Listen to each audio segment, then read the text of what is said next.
Hello students, this is Komal Joshi and I welcome you all to the online classes of the Reading Institute. So students, in our previous lecture we discussed everything about charge. और charge के बारे में discuss करना important क्यों था? क्योंकि जो charge है वो किसको कॉन्स्टिट्यूट करता है? करंट कॉन्स्टिट्यूट करता है। और प्रीवियस लेक्चर में हमने ये भी देखा था जो चार्जेस हैं वो दो तरीके की इलेक्ट्रिसिटी कॉन्स्टिट्यूट करते हैं, static electricity and current electricity. Static electricity के बारे में हम डिस्कस कर चुके हैं। आज हम डिस्कस करेंगे that how these charges give rise to current electricity. तो देखो, जब हमने स्टैटिक इलेक्ट्रिसिटी की बात की थी तो उसमें क्या प्रोसेस था कि आप किसी भी अगर कंडक्टर को चार्ज कर रहे हो by the process of induction और by the process of conduction. देखो, इंडक्शन की प्रोसेस होती है जब हम किसी दूसरे चार्ज ऑब्जेक्ट को बिना टच किए और इस कंडक्टर को क्या कर दें? चार्ज कर दें। That is the process of induction.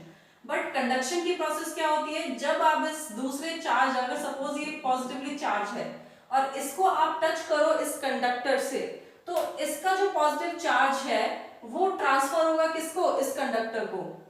And after the transfer of this charge, it will get evenly distributed on this conductor. The charge will get evenly distributed on the conductor. और अब आप इसको यहाँ से हटा भी सकते हो।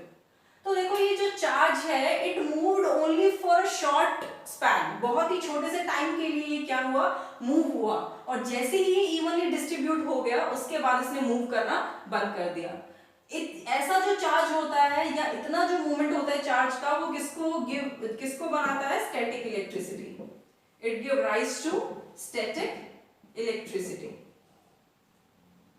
But if this charge start moving continuously, अगर यही चार्ज एक कॉन्टिन्यूस मोशन में आ जाए तो ये किसको कॉन्स्टिट्यूट करेगा? करंट इलेक्ट्रिसिटी को कॉन्स्टिट्यूट करेगा। बट क्या ये ऐसे ही मूव करने लग जाएगा? अगर ऐसे ही मूव करने लग जाता, हवा में मूव करने लग जाता, तो फिर तो ये इससे भी कहीं मूव करके किसी दूसरे ऑब्जेक्ट पे जा सकता था। ऐसे मूव नहीं करता है। तो फिर क्या प्रोसेस है कि एक चार्ज जो है वो मूव करेगा? कैसे मूव करेगा? लेट अस सी। अब सबसे पहले हम एक एग्जाम्पल से इन टर्म्स को समझते हैं and this example is very important because with this help of this example I'll make you understand various important terms. Okay, तो ये एग्जांपल बहुत ही इंपॉर्टेंट है। क्या करते हैं? एक कंडक्टर लेते हैं, ठीक है। सबसे पहले बात करते हैं कंडक्टर की। इस कंडक्टर के पास हमें पता है क्या है? एटम्स है। और एटम्स के साथ साथ इन एटम्स के पास क्या है? फ्री इलेक्ट्रॉन्स है। Every conductor has these free electrons. Conductors के पास फ्री इलेक्ट्रॉन्स होते हैं क्योंकि इनके एटम का जो साइज होता है वो कंपैरेटिवली लार्ज होता है। अगर हम कंपेयर करें इंसुलेटर से तो इनके एटम का जो साइज होता है वो लार्ज होता है। इसीलिए जो सबसे लास्ट में इलेक्ट्रॉन्स होते हैं वो इन एटम से लूजली बाउंड होते हैं। लूजली बाउंड होते हैं तो अगर उनको थोड़ी सी भी एनर्जी मिल जाए, लाइक अगर उनको नॉर्मल टेम्परेचर, जो रूम टेम्परेचर है, वो भी अगर उनको मिल जाए तो वो क्या हो जाते हैं? फ्री हो जाते हैं मूव करने के लिए। ऐसे ही फ्री इलेक्ट्रॉन्स इन एटम्स के पास प्रेजेंट होते हैं। तो सपोज ये क्या है? फ्री इलेक्ट्रॉन्स हैं। These are the free electrons. ये फ्री इलेक्ट्रॉन्स बेटा ध्यान से सुनना, ये क्या करते हैं कि एक नॉर्मल टेम्परेचर पे इनके पास एक वेलोसिटी होती है जिसको हम कहते हैं थर्मल वेलोसिटी। कौन सी वेलोसिटी कहते हैं? Thermal velocity. वेलोसिटी है मतलब ये मूव कर रहे हैं, लेकिन ये वेलोसिटी इतनी ज्यादा नहीं होती कि ये इलेक्ट्रॉन एक इस पॉइंट से चलकर और दूसरे पॉइंट तक चला जाए। आ रही है बात समझ?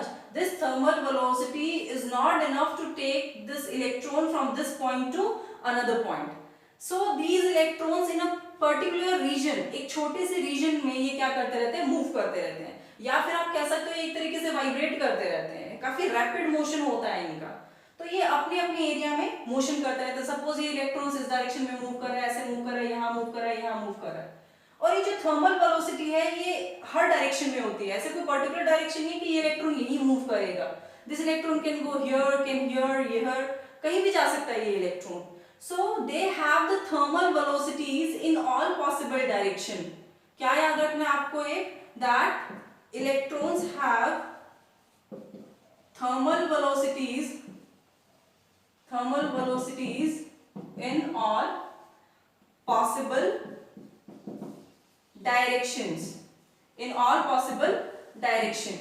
तो all possible direction में जब इनके पास थर्मल वेलोसिटीज वेलोसिटीज हैं तो ये अपनी जगह पे तो वाइब्रेट कर रहे हैं, बट एज आई सेड कि ये एक पॉइंट से दूसरे पॉइंट पे मूव नहीं कर रहे हैं। दैट मींस अभी भी कोई कॉन्टिन्यूअस फ्लो नहीं है इन इलेक्ट्रॉन्स का। आ रही है बात समझ थोड़ी थोड़ी? तो कॉन्टिन्यूअस फ्लो क्यों नहीं है, उसके पीछे भी एक रीजन है। What is that reason? Just because these thermal velocities are in all direction, these thermal velocities are in all direction, their average velocity of these electrons is zero. Average velocity zero होती है, और average velocity zero होने का मतलब हमेशा बेटा यही होता है कि ये किसी एक पर्टिकुलर डायरेक्शन में मूव नहीं करेंगे, तो ये अपनी ही जगह पे वाइब्रेट करते रहते हैं। एक तरीके से वैसे तो फ्री होते हैं, लेकिन फ्री का मतलब ये नहीं कि यहां से चलकर वहां चले गए, इस एक पर्टिकुलर रीजन में मूव करने के लिए फ्री होते हैं। उसके बाद आपको क्या ध्यान रखना है, just because they have the thermal velocity is on all possible direction, continuously they collide with their neighboring atoms। अपने जो neighboring atoms हैं, positive atoms हैं, उनसे ये continuously collision करते रहते हैं, और collision करने की वजह से ही ये आगे मूव नहीं कर पाते। आ रही है बात समझ? बट अगर इनको एक ऐसी एनर्जी मिल जाए जो इस collision को ओवरकम करने में इनको हेल्प करे, if these electrons can get a certain energy and they are able to move in a particular direction, तो ये क्या करेंगे, मूव करने लग जाएंगे, और जब ये मूव करने लग जाएंगे तो ये किसको कॉन्स्टिट्यूट करेंगे, इलेक्ट्रिक करंट को कॉन्स्टिट्यूट करेंगे। But here the question arises कि ये मूव करेंगे कैसे। उसके लिए छोटा सा एग्जांपल लेते हैं। सपोज अगर मैं यहाँ पे एक सोर्स ले लूं पॉजिटिव चार्जेस का, किसका सोर्स ले लूं, पॉजिटिव चार्जेस का, बहुत सारे पॉजिटिव चार्जेस ले लूं। अगर यहाँ रियलिटी में ऐसा कोई सोर्स हम नहीं लेते हैं, रियलिटी में क्या लेते हैं उस पे बाद में आएंगे, but just for an example. और यहाँ पे मैं एक सोर्स ले लूं किसका, नेगेटिव चार्जेस का, इसके पास बहुत सारे क्या है, नेगेटिव चार्जेस। तो बहुत ही सिंपल सी बात है यहाँ पे समझने वाली, कोई इसमें ऐसी कॉम्प्लिकेटेड चीज नहीं है कि ये भी नेगेटिव और ये फ्री इलेक्ट्रॉन्स भी क्या नेगेटिव, तो ये नेगेटिव सोर्स इन इलेक्ट्रॉन्स को क्या करेगा, रिपेल करेगा, तो इन इलेक्ट्रॉन्स को फोर्स मिलेगा और एक ऐसी एनर्जी मिलेगी जिससे ये इलेक्ट्रॉन्स आगे से आगे क्या होने लग जाएंगे, ट्रांसफर होने लग जाएंगे। या ये भी कह सकते हैं कि ये इलेक्ट्रॉन्स आगे से आगे उस एनर्जी को क्या करते रहेंगे, ट्रांसफर करते रहेंगे। तो ये इलेक्ट्रॉन्स इस एक डायरेक्शन में क्या हो जाएंगे, डायरेक्ट हो जाएंगे। और दूसरी तरफ ये पॉजिटिव सोर्स है, this is the positive source and positive will attract the negative. तो अब तो इनको दोनों तरफ से बेनिफिट मिल रहा है, नेगेटिव इनको रिपेल कर रहा है और उसी डायरेक्शन में ये पॉजिटिव सोर्स इनको क्या कर रहा है, अट्रैक्ट कर रहा है। तो इनको इतना सफिशिएंट एनर्जी मिल जाता है that these electrons start flowing towards this positive source, और ये यहां से इस पॉजिटिव सोर्स की तरफ क्या करने लगते हैं, मूव करने लगते हैं। तो इतना तो आपको समझ में आ गया होगा कि इन इलेक्ट्रॉन्स का मूवमेंट कैसे स्टार्ट होता है। ये एग्जांपल सिर्फ मैंने इस मूवमेंट को समझने के लिए दिया था कि इन इलेक्ट्रॉन्स का मूवमेंट एक्चुअली में कैसे स्टार्ट होता है किसी भी कंडक्टर में। आ रही है बात समझ? अब यहाँ पे मैंने आपको बोला कि पहले इनके पास थर्मल वेलोसिटी होती है, लेकिन अब जब आपने सोर्सेस से कनेक्ट कर दिया, अब जब आपने इन सोर्सेस से कनेक्ट कर दिया,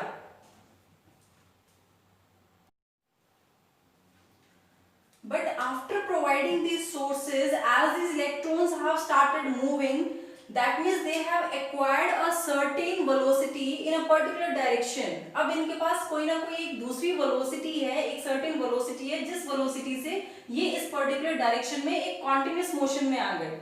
उस मिनिमम वेलोसिटी को, मिनिमम मैंने इसलिए बोला क्योंकि अगर उससे कम वेलोसिटी रहेगी, उससे कम एनर्जी रहेगी इनके पास, तो फिर ये आगे मूव नहीं कर पाएंगे। That minimum velocity is known as drift velocity।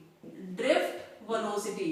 तो अब अगर ये मूव कर रहे हैं, पहले तो थर्मल वेलोसिटी से सिर्फ अपनी पोजीशन पे वाइब्रेट कर रहे थे, उसी जगह पे घूम रहे थे, फ्रीली घूम भी रहे थे तो सिर्फ उसी जगह पे, बट जब भी हमने सोर्सेस प्रोवाइड करवाए तो इनके पास एक और वेलोसिटी आ गई जिससे ये मोशन में आ गए। तो वो वेलोसिटी कौन सी है, ड्रिफ्ट वेलोसिटी। और भी आप डेप्थ में बात करेंगे, मैं इसकी आपको डेफिनेशन भी लिखवाऊंगी ड्रिफ्ट वेलोसिटी की।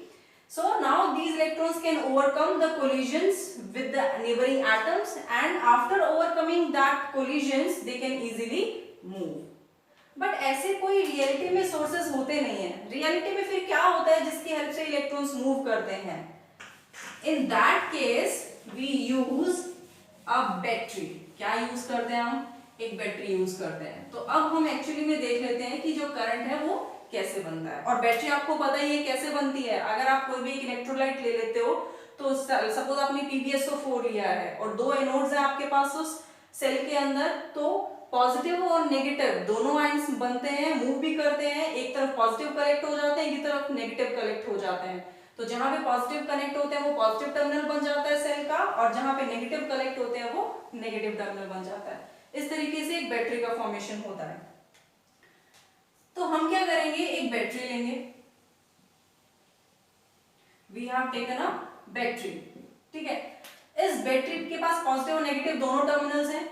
अब इस बैटरी को अगर मैं कंडक्टर से कनेक्ट कर दूं, सपोज इस कंडक्टर से अगर मैंने कनेक्ट कर दिया, तो होगा क्या, ये पॉजिटिव टर्मिनल इस कंडक्टर और इस वायर में जो भी इलेक्ट्रॉन्स प्रेजेंट हैं, जो भी इलेक्ट्रॉन प्रेजेंट है उनको अपनी तरफ क्या करेगा, अट्रैक्ट करेगा, और इलेक्ट्रॉन्स का मूवमेंट स्टार्ट हो जाएगा इस डायरेक्शन में, लाइक दिस।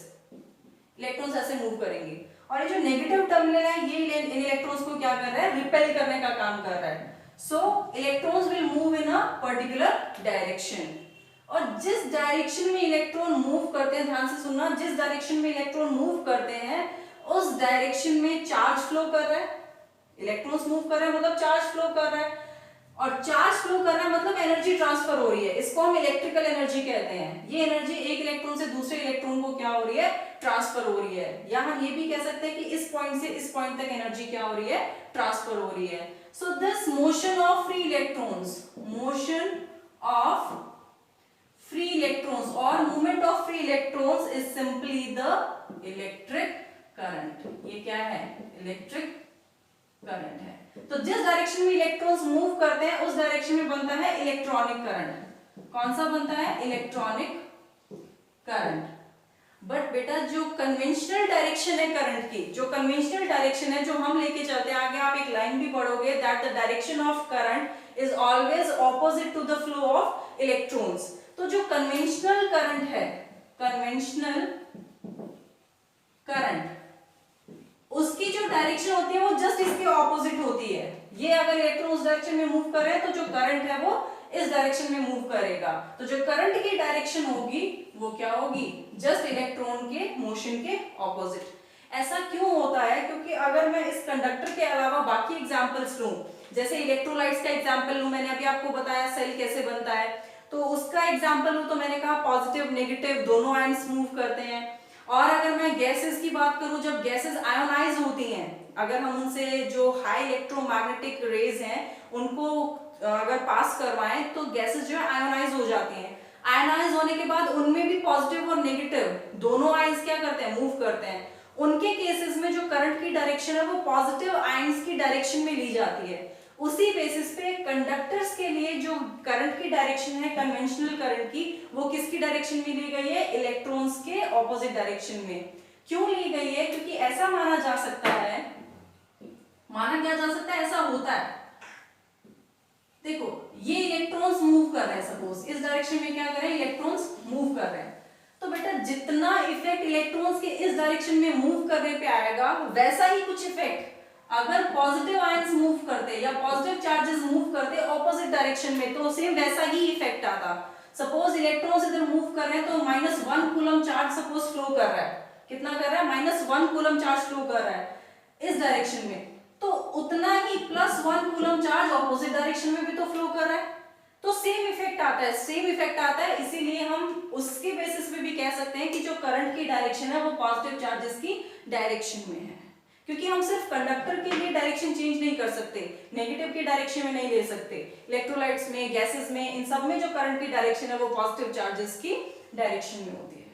यहाँ पे जो इलेक्ट्रॉन्स है, क्योंकि इन्हीं की वजह से करंट बन रहा है, तो इनको हम क्या कहते हैं, चार्ज कैरियर्स। क्या कहते हैं हम इनको, चार्ज कैरियर्स। ये बहुत बेसिक बेसिक बातें हैं और आपको इतना डेप्थ में कोई नहीं समझाएगा, ठीक है। तो ये इलेक्ट्रॉन्स यहाँ पे क्या है, चार्ज कैरियर्स हैं। आ रही है बात समझ। Now the question arises here कि जितना इलेक्ट्रॉन्स फ्लो कर रहे हैं कंडक्टर से, क्या हम सबके लिए ये कह सकते हैं कि जो टोटल इलेक्ट्रॉन्स फ्लो कर रहे हैं वही इलेक्ट्रिक करंट कॉन्स्टिट्यूट कर रहे हैं? ऐसा नहीं होता है। अब हम इसको और टेक्निकल वे में समझते हैं। फिर से I am taking here a conductor and I have connected this conductor to a battery. Battery का ये साइन होता है बेटा, जिसमें से एक टर्मिनल बड़ा एक छोटा। जो बड़ा होता है वो पॉजिटिव टर्मिनल को रिप्रेजेंट करता है, जो छोटा होता है वो नेगेटिव टर्मिनल को रिप्रेजेंट करता है। ये सिंबल्स भी हम देखेंगे। इस तरीके से मैंने इस कंडक्टर को क्या कर दिया, कनेक्ट कर दिया। तो ये नेगेटिव टर्मिनल से कनेक्ट होगी, ये पॉजिटिव टर्मिनल से। ऑब्वियस सी बात है, यहाँ से इलेक्ट्रॉन्स रिपेल होंगे और इधर से वो अट्रैक्ट होंगे। तो जो इलेक्ट्रॉन्स हैं वो कुछ इस डायरेक्शन में क्या करेंगे, मूव करेंगे। But the definition of electric current, if I would say the definition of electric current is not that simply that it is the flow of electrons or flow of charges. अब यहाँ पे आपको ये देखना है कि हम एक कोई पर्टिकुलर रीजन कंसीडर करते हैं। क्या कंसीडर करते हैं, कोई पर्टिकुलर रीजन या पर्टिकुलर एरिया, पूरा कंडक्टर नहीं, एक पर्टिकुलर रीजन। सपोज मैंने इतना एरिया कंसीडर कर लिया। अब इस पर्टिकुलर रीजन से कितने इलेक्ट्रॉन्स फ्लो कर रहे हैं, इस पर्टिकुलर रीजन से कितने इलेक्ट्रॉन्स फ्लो कर रहे हैं या कितना चार्ज इससे फ्लो कर रहा है, वो भी 1 सेकेंड में पर unit time. That is the measurement of electric current. So electric current is the flow of charge, the flow of charge through any section of, through any section of a conductor, through any section of a conductor per unit time, per unit time यानी कि 1 second में, per unit time 1 second में। फिर से सुन लो, 1 second में इस reason से कितने इलेक्ट्रॉन्स ट्रांसफर होंगे, कितना चार्ज इससे फ्लो करके निकल जाएगा। सपोज ये इलेक्ट्रॉन्स बाहर निकल गए, तो 1 सेकेंड में ऐसा कितना चार्ज फ्लो करके बाहर निकला, वही किसका मेजरमेंट होता है, इलेक्ट्रिक करंट का मेजरमेंट होता है। तो जो करंट की डेफिनेशन के बेसिस पे हम इसका जो फॉर्मूला है वो फॉर्मूला कैसे दे सकते हैं। देखो, इलेक्ट्रिक करंट को रिप्रेजेंट किया जाता है कैपिटल आई से। किससे, कैपिटल आई, स्मॉल आई से भी रिप्रेजेंट कर सकते हैं। कैपिटल आई इज क्या बनेगा, चार्ज ट्रांसफर या चार्ज फ्लो, चार्ज फ्लो पर unit time from any cross section. कोई एक पर्टिकुलर रीजन से कितना चार्ज ट्रांसफर हो रहा है या कितना चार्ज फ्लो कर रहा है, कितने टाइम में, पर यूनिट टाइम में, यानी कि 1 सेकेंड में। That is electric current. तो I इक्वल्स टू, यहाँ पे जो चार्ज होता है उसको हम किससे डिनोट करते हैं, Q से डिनोट करते हैं, और टाइम को किससे डिनोट करते हैं, स्मॉल t से डिनोट करते हैं। तो ये किसका फॉर्मूला हो गया, करंट का। Current I equals to charge per unit time. देखो यूनिट क्या हो जाएगी, देखो चार्ज की यूनिट होती है कूलम, क्या होती है, कूलम। टाइम की क्या होती है, सेकेंड। ये जो कूलम पर सेकेंड है या कूलम अपॉन सेकेंड है, इसको हम कहते हैं एम्पियर। क्या कहते हैं, ampere. So the SI unit of electric current is ampere. This is the SI unit of electric current. तो एम्पियर किसका रेशियो होता है, कूलम अपॉन सेकेंड का। सो कूलम पर second is equals to ampere. This is the electric current. आ रही है बात समझ। पर्टिकुलर आपको रीजन कंसीडर करना है, पूरा का पूरा कंडक्टर कंसीडर नहीं करना है। आ रही है बात समझ, ओके। अब इसमें आपको मैं साथ साथ सारी इंपॉर्टेंट बातें बताती जा रही हूं, तो एक इंपॉर्टेंट बात आपको और सुननी है यहाँ पे। वो क्या कि सपोज ये तो एक ऐसा कंडक्टर है जिसमें आपके पास जो एरिया है वो एक इवन है, इवन एरिया का कंडक्टर है। बट अगर कोई अनइवन एरिया का कंडक्टर आ जाए या जिसमें एरिया वेरी कर रहा हो, सपोज यहां से मोटा हो, यहां से पतला हो, ऐसा कोई कंडक्टर आ जाए, तो क्या उसमें same amount of current flow करेगा, क्या सब क्रॉस सेक्शन से same amount of current flow करेगा? Exactly, the current flowing does not depend on the cross section area. अगर यहां से मोटा है कंडक्टर, यहां से पतला है, ठीक है, अगर वेरी क्रॉस सेक्शन का कोई भी कंडक्टर है तो भी जितना करंट यहां से फ्लो कर रहा है उतना ही करंट कहां से फ्लो करेगा, यहां से फ्लो करेगा। आ रही है बात समझ, ये आपको ध्यान रखना है। और इसके पीछे का रीजन क्या है, वो रीजन मैं आपको बता देती हूँ। सपोज हम यहाँ पे 2 एरिया कंसीडर करते हैं, ठीक है, एक मैंने एरिया कंसीडर किया 1 और ये 2, 2 क्रॉस सेक्शन एरिया कंसीडर किए। अगर ऐसा नहीं होता, अगर एक पर्टिकुलर एरिया से जितने इलेक्ट्रॉन्स फ्लो कर रहे हैं दूसरे एरिया से अगर उतने नहीं करते तो क्या होता, हम इसका ऑपोजिट केस ले रहे हैं। तो सपोज यहां से ये 3 इलेक्ट्रॉन्स निकल रहे हैं, क्या निकल रहे हैं, 3 इलेक्ट्रॉन्स। इस रीजन से 3 के 3 इलेक्ट्रॉन्स निकलकर यहाँ आ गए। ध्यान से सुनना, बहुत बहुत टेक्निकल बातें हैं ये। यहाँ आ गए तीनों। लेकिन जब ये इलेक्ट्रॉन्स मूव करने लगे इस दूसरे रीजन की तरफ, तो ये एक इलेक्ट्रॉन पीछे छूट गया और ये दोनों इलेक्ट्रॉन्स यहाँ से निकलकर बाहर आ गए। ऑपोजिट केस ले रही हूं मैं, ये इलेक्ट्रॉन छूट गया यहाँ पे। इसी तरीके से ये तो मैं सिर्फ 3 इलेक्ट्रॉन्स लिए, लेकिन यहाँ पे तो मिलियंस ऑफ इलेक्ट्रॉन्स होते हैं। तो मिलियंस ऑफ इलेक्ट्रॉन्स में से सपोज अगर यहाँ पे थोड़े से भी इलेक्ट्रॉन बच गए जो कि इस रीजन से नहीं निकले, थोड़े से भी इलेक्ट्रॉन बच गए, तो वो क्या करेंगे, यहाँ पे एक ऐसा रीजन बना देंगे जहां पे नेगेटिव चार्जेस का एक्सेस हो जाएगा। क्या हो जाएगा, नेगेटिव चार्जेस का एक्सेस हो जाएगा, बढ़ जाएंगे नेगेटिव चार्जेस। तो फिर तो यहाँ पे ये कंडक्टर क्या हो जाएगा, नेगेटिवली चार्ज हो जाएगा। ये जो रीजन है क्या हो जाएगा, नेगेटिवली चार्ज हो जाएगा। लेकिन ऐसा कोई कॉन्सेप्ट आज तक नहीं देखा गया, जहां भी जिस भी कंडक्टर से करंट फ्लो हो रहा है ऐसा कोई केस नहीं देखा गया। तो जितने इलेक्ट्रॉन्स इस पर्टिकुलर रीजन से निकल रहे हैं उतने के उतने इलेक्ट्रॉन्स इस एरिया को भी क्या करेंगे, क्रॉस करेंगे। आ रही है बात समझ? And trust me, nobody will make you understand these small things which I am making you understand. Just because I want you to prepare each and everything, your concept should be strong.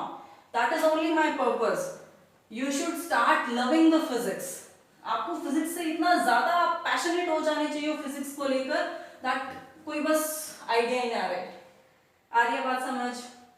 तो current क्या हो गया, I equals to Q over T, और इसकी unit हमने क्या ली, ampere. अब एक नया कॉन्सेप्ट आता है 1 एम्पियर। क्या कॉन्सेप्ट आता है, 1 एम्पियर, कि ये 1 एम्पियर करंट कितना होता है, what is this 1 ampere of current. So let me tell you 1 ampere of current. Suppose यहाँ पे चार्ज हो जाए 1 कूलम, चार्ज कितना हो जाए 1 कूलम, और टाइम कितना हो जाए 1 सेकेंड। तो I किसके इक्वल आएगा, I equals to 1 coulomb upon 1 second, यही बनेगा। 1 अपॉन 1 तो 1 हो गया, और कूलम अपॉन सेकेंड क्या हो गया, एम्पियर। करंट कितना आएगा, 1 एम्पियर। तो यहाँ पे सिंपल सा मतलब है इसका, if 1 coulomb of charge flowing through any cross section per unit time, or if 1 coulomb of charge is flowing from a cross section in 1 second, then the current constituted will be equals to 1 ampere. अगर किसी भी particular cross section से, particular reason से अगर 1 second के अंदर 1 coulomb charge पास हो रहा है, 1 कूलम चार्ज पास हो रहा है, तो वो कितना करंट बनाएगा, 1 एम्पियर करंट बनाएगा। आ रही है बात समझ? जैसे हमने जो चार्ज है उसकी स्मॉलर यूनिट्स यूज की थी, वैसे ही 1 एम्पियर करंट भी ऐसा नहीं कि कोई स्मॉल अमाउंट ऑफ करंट है, ये भी लार्ज अमाउंट ऑफ करंट होता है। इसीलिए हम क्या करते हैं, इसकी भी स्मॉलर यूनिट्स यूज करते हैं, like 1 milliampere, 1 microampere, 1 nanoampere and so on. Same वही रहेगा, 1 milliampere 10⁻³ ampere, 1 microampere 10⁻6 ampere, 1 nanoampere 10⁻9 ampere. Questions में हम स्मॉलर यूनिट्स भी यूज कर सकते हैं।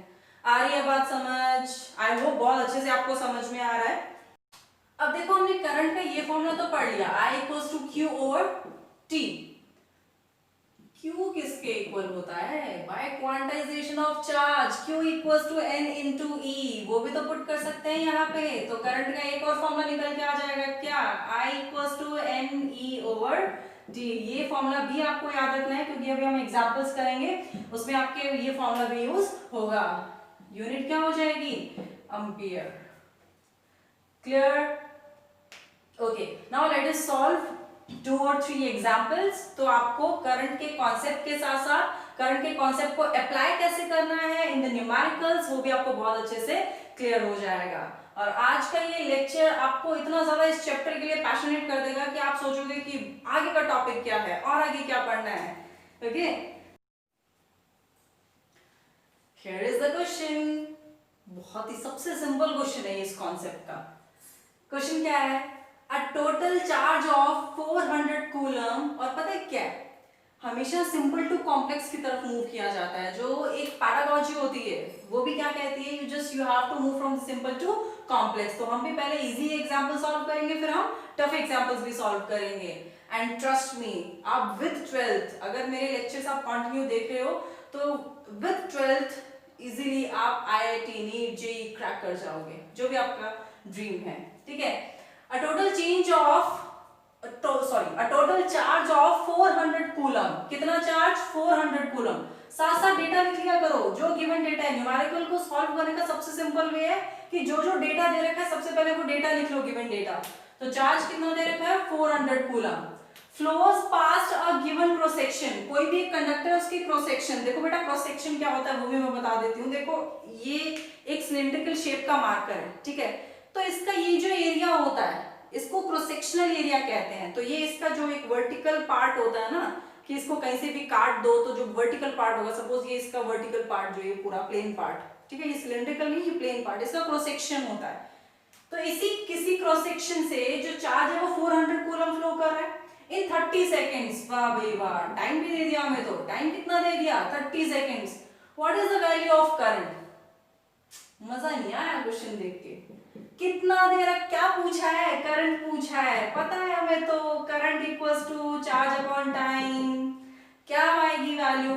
400 को डिवाइड कर दो किससे? 30 से। ये 0 से 0 और 3 से तो हमें डिवाइड करना आता ही है। 3 1 जा 3, 10 बचा, 3 3 जा 9, 3 3 जा 9 के बाद फिर 10, फिर 3 3 जा 9, फिर 3 3 3 लेते जाओ, ठीक है। तो हम सिर्फ इसको डेसिमल के बाद 2 डिजिट्स तक रखेंगे और फिजिक्स का रूल भी यही कहता है कि डेसिमल के बाद सिर्फ 2 डिजिट्स तक रखो। इतना एम्पियर करंट क्या आ जाएगा? फ्लो कर रहा है। आ रही बात समझ? कुछ नहीं था इस एग्जांपल में, बड़े नेक्स्ट एग्जांपल की तरफ। ओके, ये रहा हमारा अगला सवाल 2 करोड़ रुपए के लिए। 2 करोड़ रुपए के लिए नहीं, कॉम्पिटिटिव एग्जाम के लिए। What's the question? A current of 0.50 ampere।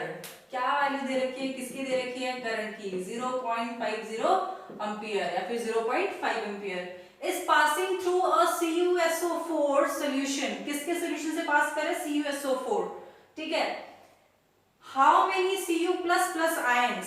Cu++, 2 positive है यहाँ पे, ये ध्यान रखना। Ions will be deposited on cathode in 10 second. Cathode पे कितने Cu++ आयन 10 सेकेंड्स में डिपॉजिट होंगे? तो एक तो टाइम दे दिया कितना? 10 सेकेंड। और ये Cu++ से हमें क्या हो गया? एक आइडिया हो गया कि जो इस एक Cu आयन के साथ कितने प्रोटॉन्स ट्रांसफर हो रहे हैं? प्लस है तो प्रोटॉन्स होंगे।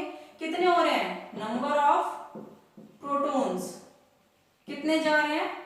2 जा रहे हैं। तो कितना हो गया? क्योंकि प्रोटॉन पे भी उतना ही चार्ज होता है जितना इलेक्ट्रॉन पे होता है, तो टोटल कितने हो गए?